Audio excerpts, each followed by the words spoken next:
കൂട്ടത്തിൽ ഞാനൊരു കാര്യം പറയട്ടെ. ഇന്ത്യൻ പ്രൈം മിനിസ്റ്ററുടെ ഓഫീസിലേക്ക് നിങ്ങൾക്ക് ഇമെയിൽ അയക്കാനുള്ള സംവിധാനമുണ്ട്. ഇപ്പൊ ഇവരെനിക്കൊന്നും അത് ഉപയോഗിച്ചിട്ടുണ്ടോ എന്ന് എനിക്കറിയില്ല. ഇവര് അല്ലാതെ ജനറലായിട്ട് ഉപയോഗിച്ചുള്ളൂ. അത് 1000 മെയിൽ ചെന്നാൽ തീർച്ചയായിട്ടും പ്രധാനമന്ത്രിയുടെ ഓഫീസ്, ഞാൻ മെയിൽ അയച്ച മറുപടി കിട്ടിയ ഒരാളാണ്. എന്നെ അദ്ദേഹത്തിന് അറിയില്ല.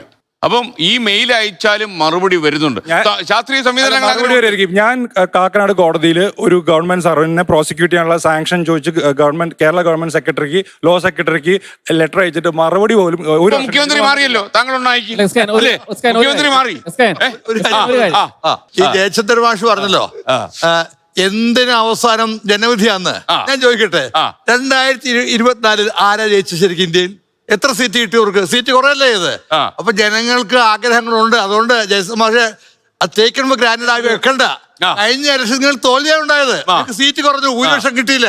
ഇവിടെ പിന്നെ നൗഫൽ സംസാരിച്ചു, അതുപോലെ നിപുണും പറഞ്ഞൊരു പ്രധാനപ്പെട്ട കാര്യമുണ്ട്. അതായത് പ്രശാന്തിന്റെ കൂടെ ഞാൻ പറയുന്നുണ്ട്. അതായത് ഇവര് സിസ്റ്റത്തിനകത്ത് നിയമങ്ങളുണ്ട്, അതിനെ അല്ല അവർ അഡ്രസ് ചെയ്യുന്നത്. അത് നമുക്ക് സിസ്റ്റത്തിൽ കൂടെ പോണേ ഇന്ന നിയമം, ഇന്ന രീതി. അവർ കുഞ്ഞുങ്ങൾ, അവരല്ല. അവർ ജനാധിപത്യത്തിൽ ഫേസ് ചെയ്യുന്ന ഇഷ്യൂസിനെയാണ് കാണുന്നത്. ഇപ്പോൾ ഉദാഹരണം പറഞ്ഞാൽ നമുക്കറിയാം, മനുഷ്യാവകാശ കമ്മീഷന്റെ ചെയർപേഴ്സൺ ആവേണ്ടത് ആരാ? റിട്ടയർഡ് ഹൈക്കോടതി ജഡ്ജിയാണ്. റിട്ടയർഡ് ഹൈക്കോടതി ജഡ്ജിക്ക് മാത്രമേ മനുഷ്യാവകാശ ചെയർപേഴ്സൺ ആവാൻ പറ്റുള്ളൂ. അങ്ങനെയാണ് മനുഷ്യാവകാശ കമ്മീഷൻ ആക്ടിൽ പറയുന്നത്. അപ്പം 1.5 ലക്ഷം 2 ലക്ഷം രൂപ ശമ്പളം വാങ്ങുന്ന റിട്ടയർഡ് ഹൈക്കോടതി ന്യായാധിപൻ പിന്നെയും പോയിട്ട് അവിടെ കയറുകയാണ്. ഇവരുന്നയിക്കുന്ന ഒരു പ്രധാനപ്പെട്ട ആവശ്യം എന്താണ്? പോസ്റ്റ് റിട്ടയർമെന്റ് ജഡ്ജസ് പോകാൻ പാടില്ല. ഇങ്ങനൊരു നിയമം ഉണ്ടായതുകൊണ്ടാണ് അങ്ങോട്ട് പോകുന്നത്. അപ്പോൾ ഈ നിയമം മാറ്റേണ്ടത് ആരാണ്? സെൻട്രൽ ഗവൺമെന്റുകളാണ്. അപ്പോൾ ഇവർ വിഷയങ്ങളെ അഡ്രസ്സ് ചെയ്യുമ്പോൾ ആ സിസ്റ്റത്തിലെ നിയമത്തിലൂടെ പോകുന്നവരെ കളിയാക്കാൻ പാടില്ല. പിന്നെ ഇവിടെ മന്ത്രി രാജിവെക്കുന്നതിനെ പറ്റി പറഞ്ഞു.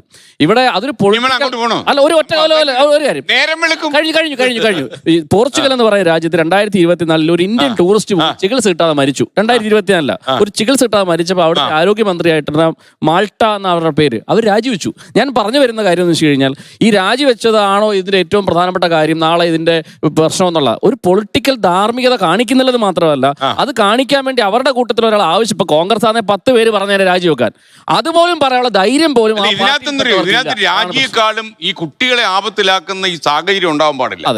കാര്യം അത് നമ്മളൊരു ഹ്യൂമൻ ആംഗിളിൽ നോക്കുമ്പോഴേ, ഒരു കുട്ടി വളർന്നു വരുമ്പോൾ ആ മാതാപിതാക്കളും നാടും എന്തെല്ലാം പ്രതീക്ഷിക്കും. ഒരു പരീക്ഷയ്ക്ക് ഒരുങ്ങി അവൻ്റെ ജീവൻ പോയെന്ന് പറഞ്ഞാൽ നമുക്ക് താങ്ങാൻ പറ്റത്തില്ല. അതിനകത്തൊരു മന്ത്രിയുടെ രാജിയൊന്നുമല്ല, അതിനപ്പുറം നടപടികൾ വരണം. ഈഷ, നിങ്ങൾ നിങ്ങളുടെ കോക്രോച്ചിനോട് പറയണം. നിങ്ങളുണ്ടല്ലോ, അതായത് വളരെ ബഹുലമായ ഒരു സംവിധാനം പ്രൈം മിനിസ്റ്റർ ഓഫീസിൽ പ്രവർത്തിക്കുന്നുണ്ട്. നമ്മളത് ഉപയോഗിക്കുന്നില്ല. കാരണം എനിക്കത് അനുഭവം ഉള്ളതുകൊണ്ടാണ് ഞാൻ പറയുന്നത്, അത് നമ്മൾ ഉപയോഗിക്കണം. അദ്ദേഹം അറിയും, രാജ്യം ഭരിക്കുന്ന പ്രധാനമന്ത്രിയല്ലേ, നിങ്ങൾ അയക്കൂ, അതിന് റിപ്ലൈ ചെയ്യാൻ അവിടെ ആളിരിപ്പുണ്ട്. പക്ഷെ നമ്മൾ കമ്മ്യൂണിക്കേറ്റ് ചെയ്യുന്ന ടൂൾസ് എല്ലാം സസ്പെൻഡ് ചെയ്യുമ്പോഴത്തേക്ക് നമുക്ക് അത് ഇപ്പൊ പുനഃസ്ഥാപിച്ചില്ലേ? അത് ഇല്ല, ഇപ്പോഴും നിങ്ങളുടെ സസ്പെൻഡ് ആയിട്ടില്ലേ? അല്ല, ഞങ്ങളുടെ ഗ്രൂപ്പ്സും പുനഃസ്ഥാപിച്ചെന്ന് തോന്നുന്നു. രണ്ടാമത് വന്നതും കട്ട് ചെയ്തു.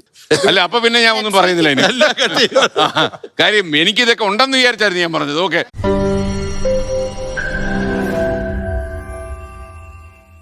ലോകത്തെവിടെയായാലും ഏത് സമയത്തും 24 വാർത്തകളും ഓഗ്മെന്റഡ് റിയാലിറ്റി പാക്കേജുകളും എക്സ്പ്ലെയിനറുകളും വിശദമായി കാണാൻ ഞങ്ങളുടെ യൂട്യൂബ് ചാനൽ നിങ്ങൾക്ക് സബ്സ്ക്രൈബ് ചെയ്യാം.